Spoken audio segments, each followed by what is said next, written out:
Nous allons passer au tournoi The World Game Grid GT de juillet, donc avec 34 joueurs et 5 ronds. Nous pouvons voir donc la première apparition en showdown du nouveau codex Chaos Space Marine qui affronte les orques, et il est joué en tant que Night Lord. Donc nous allons regarder tout de suite la liste de Colin Kay des Night Lords. Alors j'ai pas encore eu l'occasion de vraiment approfondir mes connaissances dans ce nouveau codex Space Marine du Chaos, et nous allons regarder un peu globalement ce qu'il y a, et on se fiera donc aux commentaires de l'article. Et j'espère avoir le temps de pouvoir feuilleter justement le codex Space Marine du Chaos afin de le connaître un peu mieux. Alors donc, nous avons un bataillon en Night Lord, on a en QG un prince démon avec une relique démon, je pense, Golax. Il a The Decayed, Hellforge Sword, ça c'est l'arme de base des princes démons, Infernal Gaze, peut-être, et la marque de Nurgle.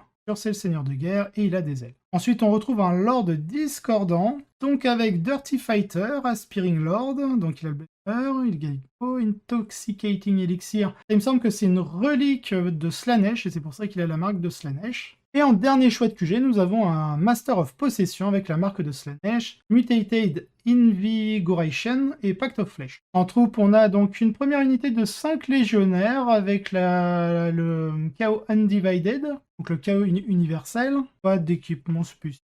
Ensuite, on a une autre unité de 5 légionnaires avec cette fois-ci la marque de Slaanesh. Donc on a le Balefire Tome sur un Marine, c'est Prescience. Ensuite, on a une autre unité de légionnaires, cette fois-ci avec l'icône du chaos et la marque de corne. Et cette unité de 8, 9, 10, avec donc l'Aspiring Champion, avec un Power Fist, donc gantelet énergétique. 8 Marines en épée tronçonneuse et pistolet bolter. Et enfin, on a un Marines avec une hache tronçonneuse lourde. En élite, on retrouve une unité, je pense, de 10, 3, 4, 5, 6, 10. C'est ça, donc de 10 Terminators du chaos en marque de Slaanesh. On a l'Accursed Weapon sur un Terminator. Sinon, ils sont en gantelet énergétique et combi bolter. On a 2 Terminators en point tronçonneur et combi bolter. Et enfin, le champion a l'Accursed Weapon, la Black Rune of Damnation, le combi Melta. Et ah oui, c'est ça, c'est le seul avec un combi Melta et le Trophy of the Long War. On retrouve un Master of Execution, donc avec le Night Hunter Curse, Aspiring Lord, Gift of Home, Marque de Slaanesh et The Warp's Malice. On a un autre Master of Execution en Chaos Undivide cette fois-ci. En attaque rapide, on retrouve une unité de 6 Raptors, donc potentiellement pour aller chercher un Nephilim. On a un Venom Crawler, on a une unité de 4 Warp Talons, non de 5 Warp Talons, pardon. J'avais pas vu qu'il y avait le champion. En soutien, on retrouve une unité de Havoc, donc on a 5 Havoc, on a 2 canons laser et 2 lance-missiles. Et voilà pour la liste du chaos. Du côté du joueur Orc, on est sur un Goff Pressure, donc on va aller voir un petit peu ça. Donc on est sur un bataillon en Ocelot, on a 3 nobs sur Smash Squig en Big Choppa, Slugga, Smash Squig Jaws. En QG, on retrouve donc Zax Truc. On a un Warboss avec un Squig d'attaque, la Dakila Claw, le combi Scorcha, donc c'est le combi Flammeur. On a une Power Claw, est-ce qu'il l'a mis bah oui, il a mis la Dakila Claw. On a le Slugga, Stick Bomb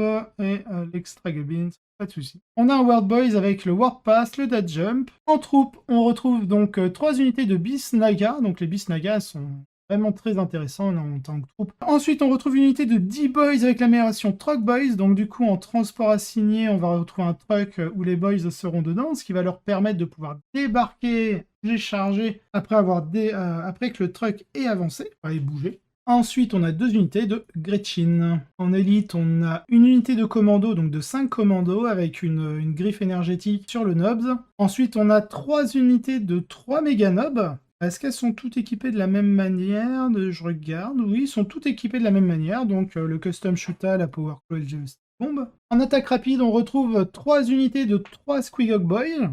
En soutien, on a un Battle Wagon, en transport dédié, on a un truck, et bien sûr, dans le détachement de Supreme Command, on retrouve Ghazghkull Traka himself. Beaucoup d'innovations ici. Une toute nouvelle liste des Seigneurs de la Nuit, des Night Lords, et une liste de la pression de Goff, donc le Goff Pressure, avec quelques réglages assez distinctifs. La liste des Night Lords est géniale, et je peux assurer au lecteur que Rob est en train de faire des ricochets dans les bureaux de Gunhammer en jubilant de l'avoir ici. Elle réussit à intégrer un certain nombre d'angles d'attaque différents, ce qui la rend agréablement flexible, et dans la plus pure tradition des Night Lords. Elle devrait faire trembler l'adversaire de terreur. D'abord contre les armées à faible niveau de commandement, ce que les orques n'ont Le trait de faction Nightlord va faire des choses vicieuses en fournissant toutes sortes de boosts et beaucoup d'attrition supplémentaires là où l'adversaire ne l'anticipe pas. Même contre le grand nombre de MSU que les orques alignent, cela peut être très important. Puis un Skigok Boys dans l'aura, et c'est ensuite un pile ou face pour qu'un autre s'enfuit et l'unité entière meurt au moral dans 25% des cas, ce qui est fou. Et cela ne fait qu'empirer une fois que les Raptors sont impliqués. Ils peuvent facilement s'adapter aux objectifs de jeu quand c'est nécessaire. Les boosts au jet de blessures en mêlée vont donner un bon coup de fouet à tout ce qui est héros hammer ici. Et il y en a beaucoup. Au point que la liste se lance nonchalamment au premier tour avec 0 point de commandement. L'ordre discordant avec l'élixir enivrant et le combattant sale est extrêmement peu surprenant et très bon. Mais d'autres choix vont un peu plus loin dans le contenu des livres. J'adore le maître des exécutions avec le combo Malédiction des Hunters de la nuit et Malice de la chaîne. Nous avons remarqué que vous pouviez monter un arc de type Kernus Bow avec ce combo en préparant notre article. Et nous n'avions pas remarqué que le maître des exécutions avait un pistolet pour le porter. Et il est l'option de livraison parfaite. S'il a caché, il veut être au milieu de l'ennemi et il peut utiliser le 6 automatique du trait de Seigneur de Guerre pour infliger des mortels en mêlée également. N'oubliez pas non plus que parce qu'il est Slanesh, il peut doubler les 6 automatiques en utilisant Perfection meurtrière. Donc pour un point de commandement, il peut de manière fiable déverser au moins 4 mortels sur quelque chose. Dans une liste comme celle-ci, les Master of Execution sont également très efficaces. Second, Chaos Sun Divide donne également accès à Terrifying Phenomena pour exploiter les debuffs du Nightlord. Enfin, le Prince Démon avec l'arme de Nurgle est très effrayant pour des unités comme Lectan et Gascul, ce dernier devant faire très attention ici. Les autres éléments clés à souligner sont la grosse unité de légionnaires de la marque de Khorne, étonnamment terrifiante, qu'ils se battent en double via la haine éternelle. Et bien sûr les Terminators. Une brique complète de Terminator de la rune noire de la damnation, dont les lancements sont renforcés par son animal de compagnie, le Venom Crawler. Semble faire partie intégrante de la plupart des constructions du chaos, ce qui n'est pas très surprenant. Et dans les Nightlords, ils apportent l'excitation supplémentaire d'être capables de faire une attaque profonde au premier tour pour un seul point commandement via From the Night, ce que même cette liste pourra faire la plupart du temps, ce qui n'est certainement pas toujours le bon choix, mais le simple fait que l'adversaire doive prévoir cette possibilité est un énorme avantage. Cette liste se complète en ayant de bons plans pour Retrieve Nash Mundata ou For the Dark God, en ayant le marteau de héros nécessaire pour claquer Rise to Glory assez souvent. En ce qui concerne les orques, il y a aussi eu beaucoup de modifications, qui a permis de créer une liste très large et capable de répondre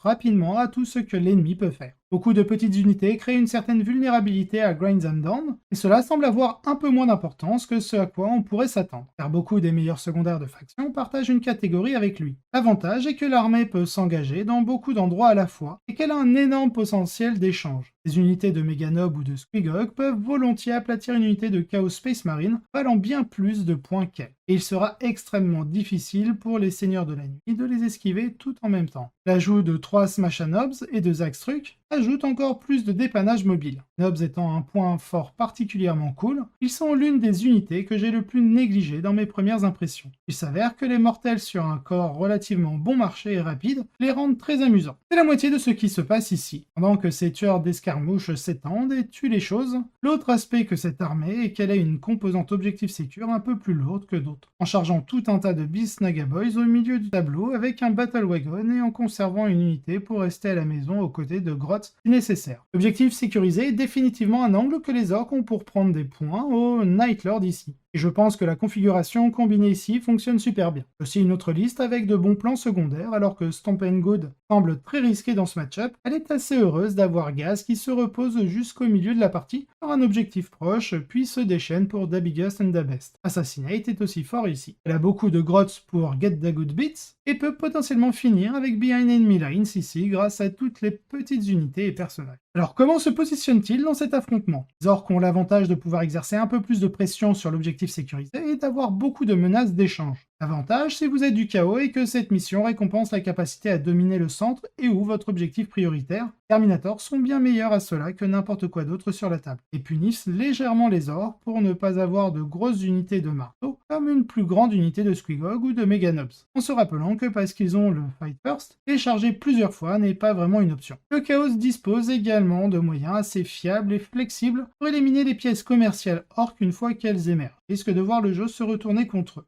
Je pense que c'est un jeu de tout le monde, mais que les Night Lords ont un avantage étroit une fois que vous avez tout additionné. Le défi que représentent les Terminators est important, et il y a assez de choses du côté de la nuit pour rendre très risqué le fait de s'engager avec Gaz, l'unité qui veut vraiment les éliminer. Pendant, en fin de compte, les orques ont pu canaliser la puissance de la WAG pour remporter une victoire dans une partie incroyablement serrée. Félicitations à Rich pour cette victoire et son raffinement de la formule Goff, et à Colin pour avoir mis en finale une liste aussi excitante avec le nouveau livre. Donc nous avons une victoire assez mince du joueur Orc en Goff, 80 points de victoire à 75, donc la partie ne fut pas simple, de camp, et seulement 6 points de différence sur un score ramené sur 20, on serait sur un 11-9 pour l'Orc, soit une égalité, et on jouait au format du Paris GT. En tout cas, bravo à Richard Kilton avec ses Goffs qui l'amènent à la première place. C'est toujours cool de voir les gens expérimenter avec des compromis. Et comme couvert dans l'épreuve de force, la liste de Rich échange ici l'accès au coup de marteau de plus grosses unités de Squigog ou de Meganobs pour une liste qui a beaucoup de pièces différentes avec lesquelles jouer, lui donnant beaucoup de possibilités de continuer à se battre tout au long de la partie, mais qui a toujours assez d'élan d'un grand tour WAG pour menacer de rouler un ennemi. C'est génial de voir les orques réussir, bien joué Rich. Le reste du best, donc on a en seconde place Chase Chapel avec des Inari. On va lire le commentaire. Un Inari construit qui expose une surface d'attaque minimale en emballant un tas de choses dans les Falcons et en amenant quelques avions avec Lincarn menant naturellement les choses. Ensuite donc Colin finit 3ème avec ses Night Lords. 4ème place on a Thomas Knight avec ses Imperial Knights. Mec, je pensais qu'une forte finition avec des unités nominatives était le flex ultime, mais un challenger s'approche dans le domaine de l'alignement nominatif. Quoi qu'il en soit, la construction ici de la maison Raven et combine le combo Princeps Paladin, Murder Crusader avec un tas d'armjäger. Et enfin en 5ème place, on a Thomas Ekstrom Aoki, je sais pas trop comment on le prononce. En Aeldari, donc avec un Ultway Good Stuff, pas mal de Banshee de Scorpion, de Seigneur Phoenix, un avatar, et quelques unités qui peuvent brutalement faire des échanges.